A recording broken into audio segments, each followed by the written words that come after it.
พี่น้องตื่นมาเพิ่นกัดเกลือเป็ดเกลือไก่ได้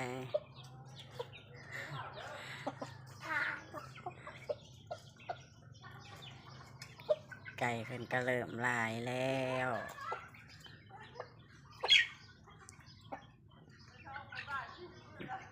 ใส่มืออีกได้ให้มันกิน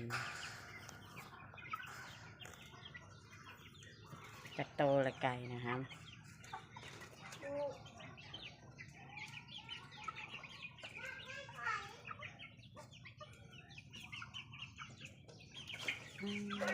นำเขาไก่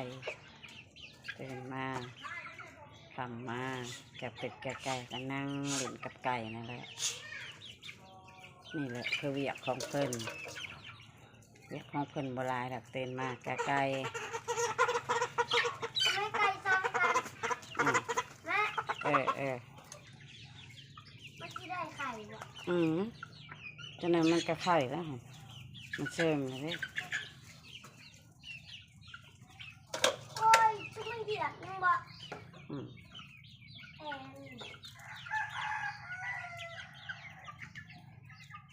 ปนใส่จะพวกข้าวเหนียว ไข่ เกลือลายแทะกองอายุอันเนี้ยนี่ในขู่นี่คือบุกควัดใส่มันเม็ดอะไรเอาลงให้มันสับกินฮะมาเอาลงให้มันสับกินเลย บ่มาเอาไก่เหรอเอาไก่กับตัวนี้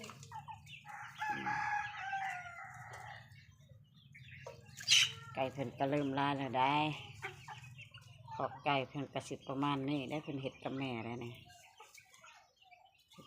แม่ขอบไก่กันน้อยไก่กันยังตะมุตะมะยังน้อยแน่จะได้แนวผูวายแล้วเนาะครับของผูวายระว่าเชิงว่าเป็นผูขาวบ่ผู้ไม้ผู้ข้าวมาเชิญตุ้ยลุยกะไก่ ตื่นมาดังแย้งทำมาดังแย้ง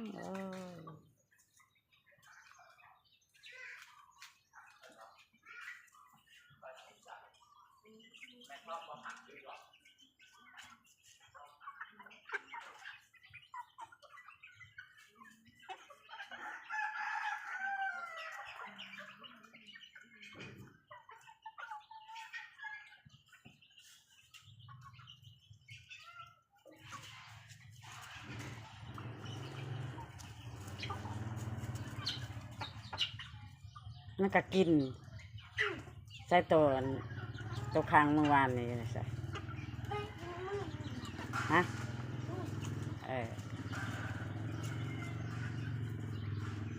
ไม่ตัวใดไงแม่